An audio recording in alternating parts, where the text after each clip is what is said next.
Most parents are wary of the so-called heavy metal music.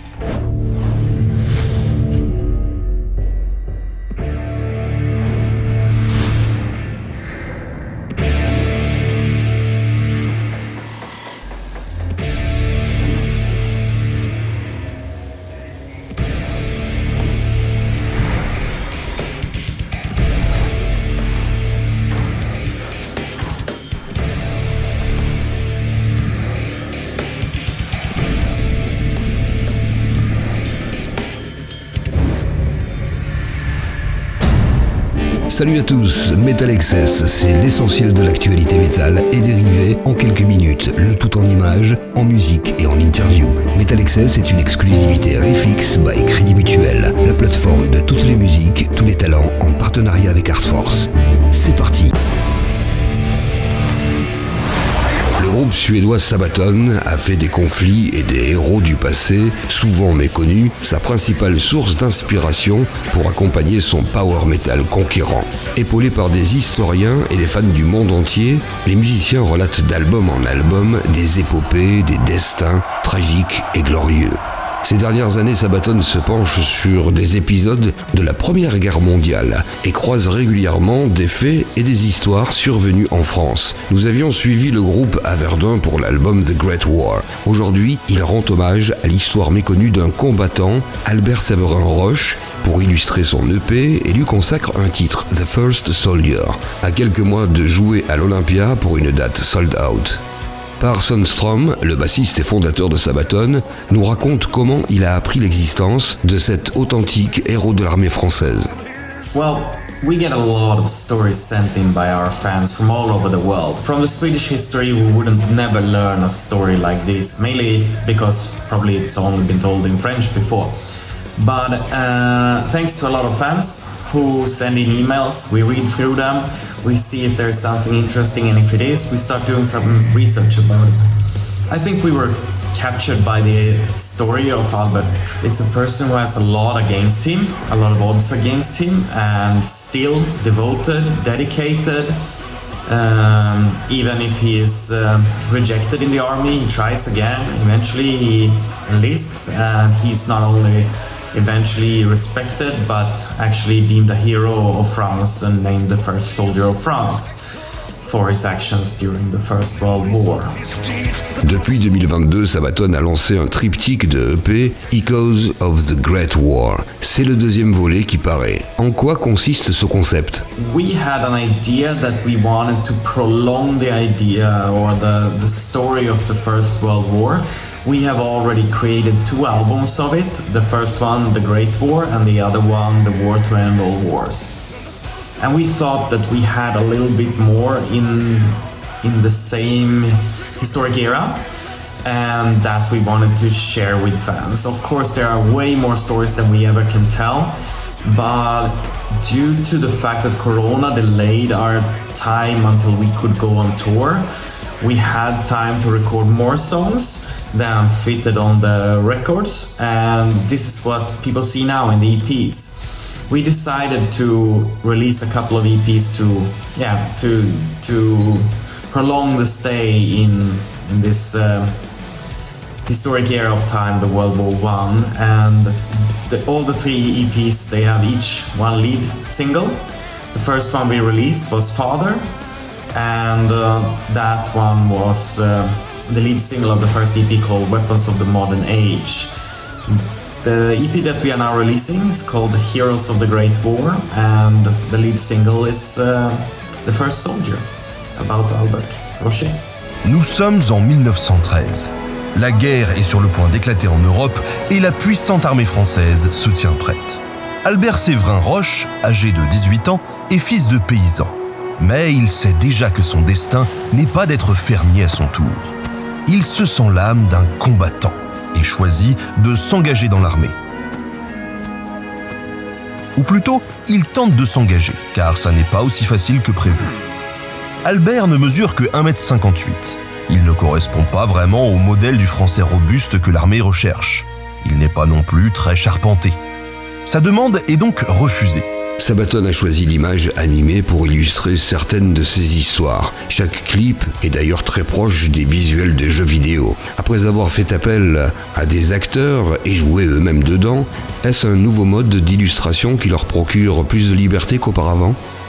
Yes, indeed. It allows us to be even more creative in storytelling, and it allows us to tell more, let's say, context to the song.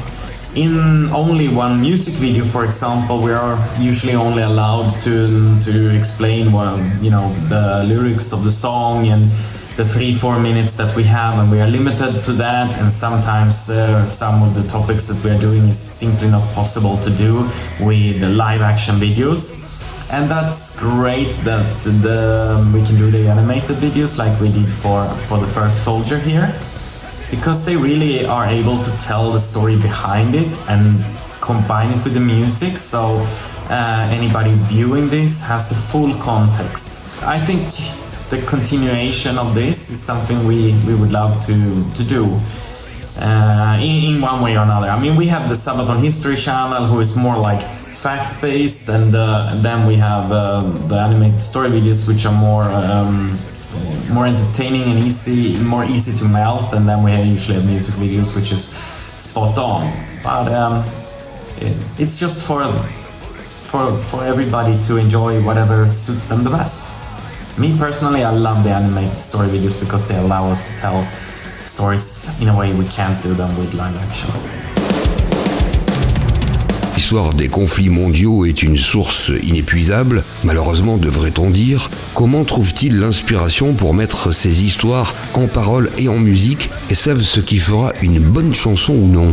Some songs make better stories than others, and that is just a feeling we get sometimes. It's difficult to say. I mean, we get fed by stories from all over the world, and we're like, this is an interesting one, but we don't have music to go with it, or we don't have a concept to go with it, so we have to skip on most of it. But every now and then we find something that fits, like here we got the music and we got a story, and they really belong together, and that's what we're looking for.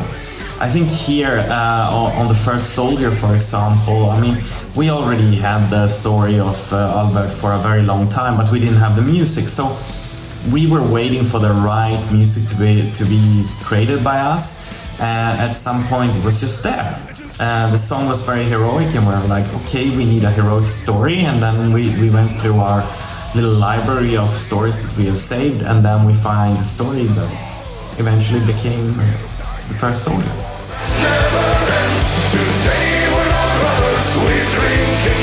Sabaton rend hommage depuis des années aux combattants et à des héros souvent méconnus.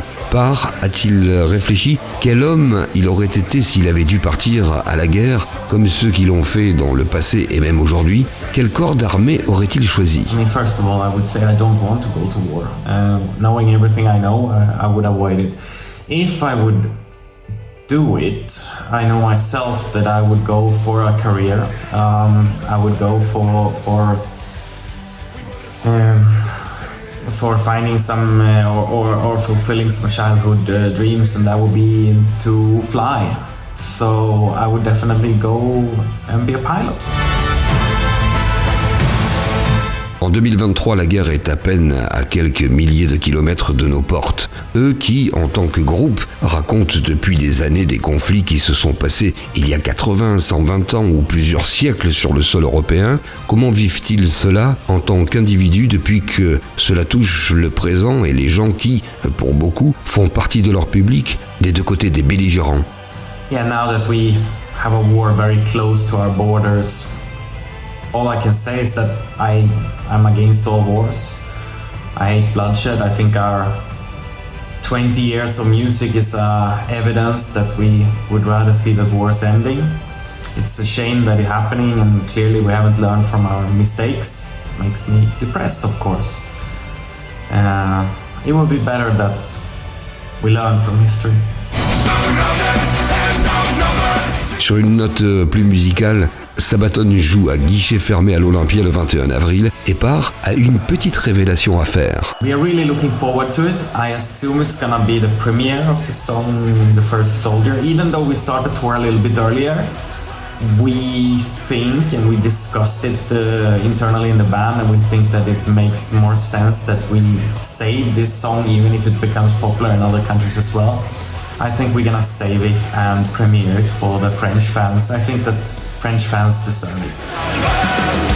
Le rendez-vous est pris et quelques indiscrétions nous permettent de vous dire qu'on n'a pas fini de parler de cette rencontre à travers le temps entre Séverin Roche et Sabaton. Parmi les albums attendus dans les prochains jours, notez sur vos tablettes. Voici un groupe finlandais qui ne s'est pas contenté de suivre le long courant du black metal originel. And Oceans sort son 6e album studio en 28 ans de carrière, As in Gardens, So in Tombs. La Suède aussi possède son super groupe, Crown, notamment avec des membres d'Europe et The Hit. Operation Phoenix est son second album, du hard rock mélodique avec des touches de métal. Faisant suite à Raised on Radio, qui était basé sur le même principe, Ronnie Romero propose 12 nouvelles reprises sur Raised on Heavy Radio, avec du Deep Purple, Manowar, Judas Priest, Iron Maiden, Accept, Ozzy Osbourne et Metallica entre autres. Vai Gash est l'album d'une collaboration entre Steve Vai et Johnny Gash Sombretto autour de leur passion commune pour la musique et la moto, enregistrée dans les années 90. Les enregistrements voient finalement le jour 30 ans après, Vai rendant hommage à son ami chanteur décédé en 1998. 12 titres de cinématique metalcore électro vous attendent avec The Infinite, le nouvel album de Suédois, le groupe de Liège fondé il y a tout juste 10 ans. Malgré la disparition successive de membres fondateurs, Uriah Heep est un pilier inébranlable du hard rock britannique. Chaos and Color en est la preuve, c'est son 25e disque studio. Dans les années 80, Dokken, composé du chanteur Don Dokken, du guitariste George Lynch, du bassiste Jeff Pilson et du batteur Mick Brown, était un groupe majeur du heavy metal US. Ce sont justement ces années-là, aux albums millionnaires, qui sont célébrés dans un coffret intitulé The Electra Album 1983-1987. Du hard rock bluesy brésilien à présent avec Electric Mob. 3 ans après Discharge, voici To Make You Cry and Dance. Girls School, les doyennes du hard rock métallisé, publient une rétrospective de 5 CD dans un coffret. The School Report 1978-2008. Si vous vous intéressez au projet de l'ancien bassiste de Megadeth, David Ellefson, écoutez le groupe The LZZY qu'il a fondé il y a 3 ans et son nouvel EP 5 titres, Saddle Up and Ride. 12e album studio et projet très ambitieux de The Smashing Pumpkins en 3 parties et 33 titres, à paraître d'ici avril prochain. Voici la seconde, Autumn, a rock opera in 3 acts, Act 2. Concept qui fait suite à ceux de 2 albums cultes du groupe sortis en 1995 et 2000. The Winery Dogs, le trio composé de Richie Kotzen au chant et à la guitare, Billy Sheehan à la basse et Mike Portnoy à la batterie, revient avec le très attendu 3 pour le plus grand bonheur des amateurs de mélodies fusionnées à la prouesse technique. Nouveau line-up pour le groupe allemand de métal symphonique Xandria et 8e album studio, The Wonders Still Awaiting, après 6 ans d'absence. The Wolf, le trio néerlandais de rock sudiste psychédélique, plein de soul et de rhythm and blues, délivre 12 nouvelles chansons en un album, Love, Death and In Between, enregistré au cœur de la campagne bretonne. Le groupe de métal progressif Le Pros part en tournée et les Norvégiens ont décidé d'éditer une version nouvelle d'Ephelion, leur 7e disque studio paru en 2021 en double CD avec des bonus et notamment des titres live enregistrés l'été dernier au Motocultor et à Berlin. Le 3 février 2022, Korn se produisait dans une église de Los Angeles. Requiem Mass en est le témoignage en CD, sans la partie acoustique du show, et également sous une édition très spéciale collector 5 titres en vinyle.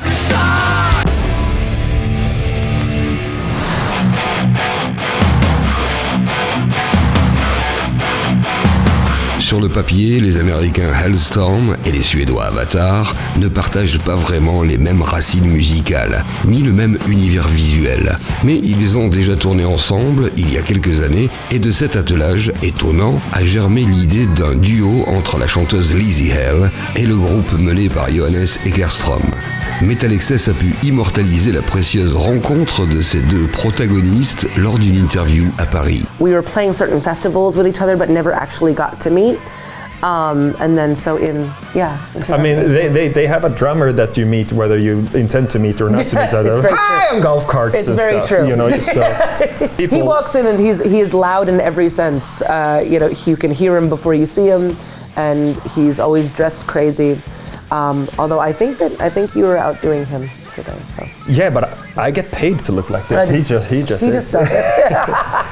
No, but yeah, probably your brother. Yeah, I feel like we all said hello in catering for the first time. Yeah. Yes. It's one of the one watering of those. hole. Yeah. Yeah, exactly. Where you can no longer avoid it. Yes. You know, Yes. That's, no, but I said formally was when we played. Yeah. Together. Yeah, I think that's a rule. You have to go on tour together to actually officially get to know each other, because everybody is always out doing everything all the time.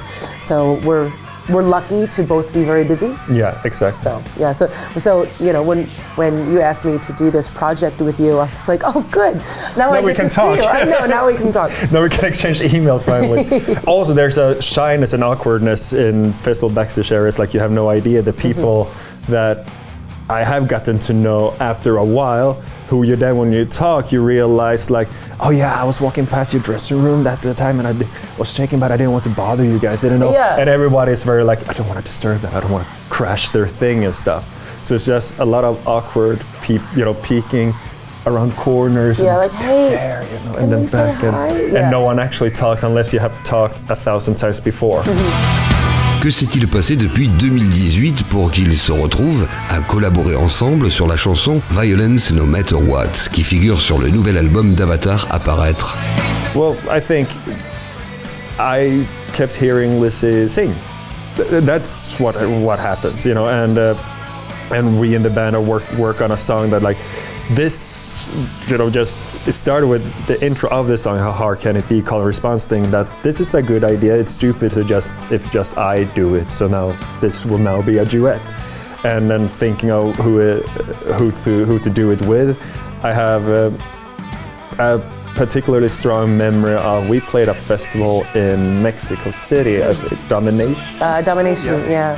And we were a bit in between tours, so I got a bit of ring rust to begin with. So the climate, just the heat and everything, and I think it was kind of elevated, was everything. So I'm out there, you know, really gasping for air, and a bit after us, Hailstorm are playing, and she's just belting it, and you know, they were, I guess, in the middle of a tour, and all, I forget all these expressions in English, but Yeah, all engines go. Yes, we were on 11 that day. Yeah.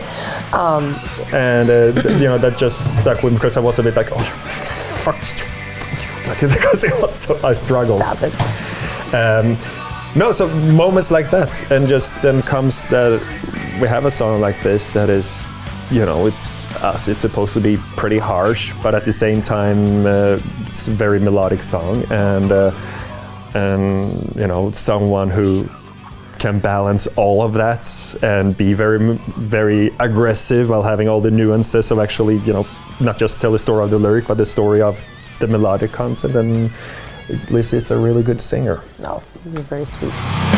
Sur cette composition originale d'Avatar, les voix sont utilisées d'une manière très subtile. Était-ce prémédité ou le fait de chanter ensemble a révélé ce résultat?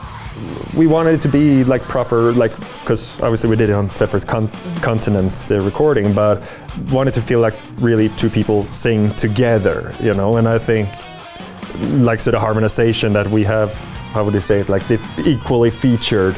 Well, I think just from a vocalist point of view, your voice blends really well with mine, and mine with yours. Whereas I've done many collaborations where it's a completely different world, you know, the separation. But but we complement each other. And you know, what you just so generously complimented me with, I can throw right back at you, whereas you are able to be, you're a great singer because you have that range. You are able to be aggressive, but then pull it back and be melodic, and again, like what you said, tell the story of the lyrics instead of just like, nah, you're not on 10 all the time. And same with myself. So for me, just as a singer and musician, that got me very excited. And I've been a fan of Avatar for many, many years. And so when you guys asked me to sing, I would just, yes, absolutely. And you know, and then I heard the track, and the track is so inspiring, and the music is so amazing, and the arrangement. It was just such. I feel like it's the most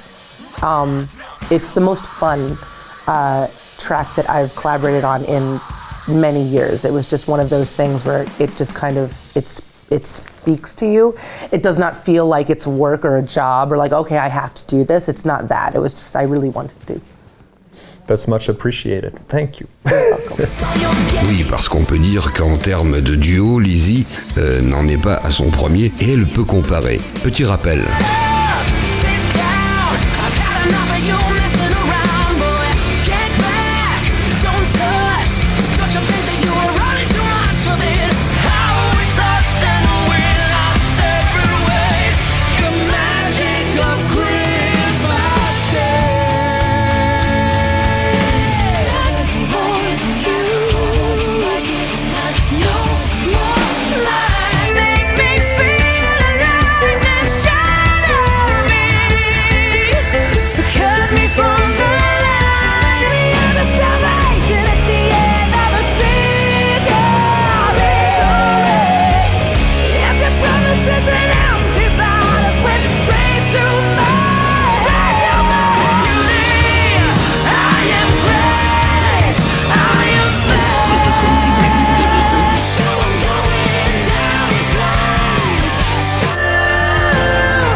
Can't speak for you, but I was in a place where, you know, I was very much ready to do something like this track, and you know, I've been in this balance over the past couple years of trying to accept the darkness while also trying to keep that hope happening, and just mentally for me in my lyrics.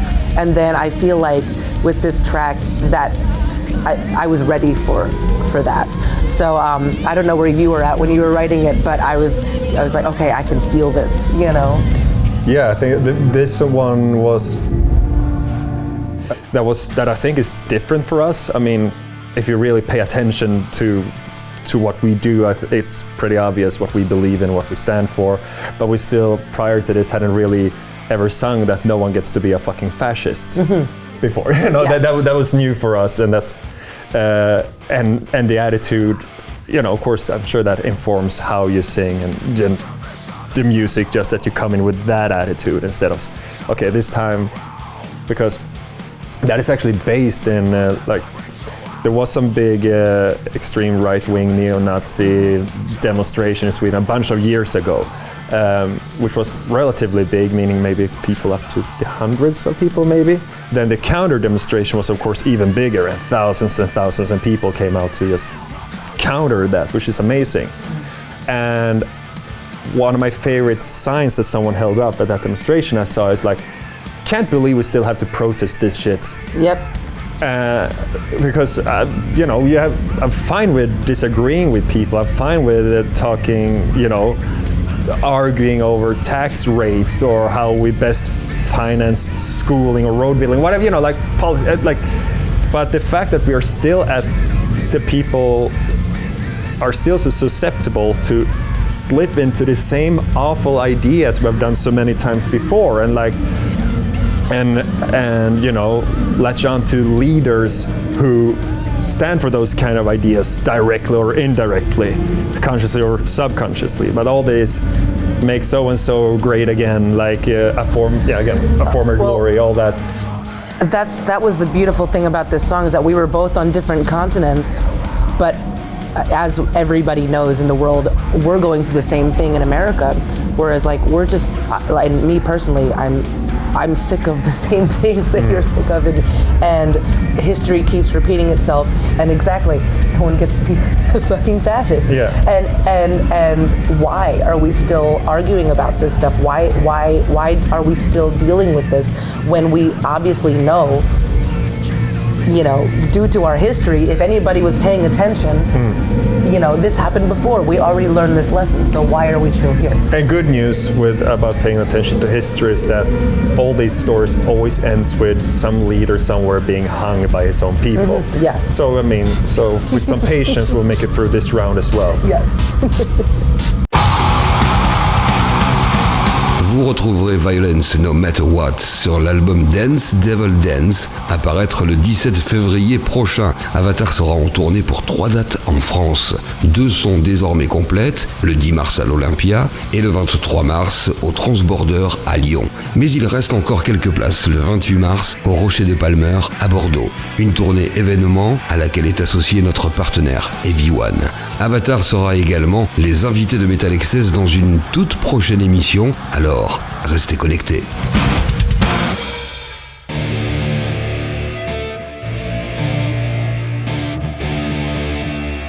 Nous ne pouvions pas terminer cette émission de METALXS sans vous parler d'une autre collaboration inattendue, celle de Ghost et de Joe Elliott de Def Leppard. Le 25 janvier, c'est sur les réseaux sociaux qu'ils ont révélé un visuel fusionnant les 2 logos de leurs groupes respectifs, puis un teaser se déroulant, non sans humour, dans un pub à Dublin avec le chanteur de la formation culte britannique. C'est donc autour de Spillways, titre figurant sur l'album Impera, paru en 2022, que Joe et l'univers de Tobias Forge se rencontrent. Joe a déclaré « Impera a été mon album rock préféré de 2022. J'ai découvert en cours de route que Tobias était un peu fan de Def Leppard. Donc, je suppose qu'il était inévitable que nous nous découvrions l'un l'autre. Une fois que nous avons eu l'idée de travailler ensemble, ça a fait boule de neige et je suis ravi d'avoir pu chanter sur ma chanson favorite de ce disque. » Wow. Wow. Fuck yeah! Dans l'actualité, sachez que Ghost participera à la prochaine cérémonie des Grammy Awards dans la catégorie Meilleure performance métal pour la chanson Call Me Little Sunshine, l'un des singles extraits de Impera. Et pour être totalement complet, le groupe sera de retour en France au mois de mai pour une tournée de 8 dates dont certains concerts ne vont pas tarder à déjà afficher Sold Out. Voilà, METALXS, c'est terminé pour aujourd'hui. On se retrouve dans 15 jours pour un nouveau numéro avec toujours plus d'interviews, de surprises et de contenus inédits. Un immense merci pour votre fidélité et n'oubliez pas de prolonger l'expérience métal sur riffx.fr. Salut!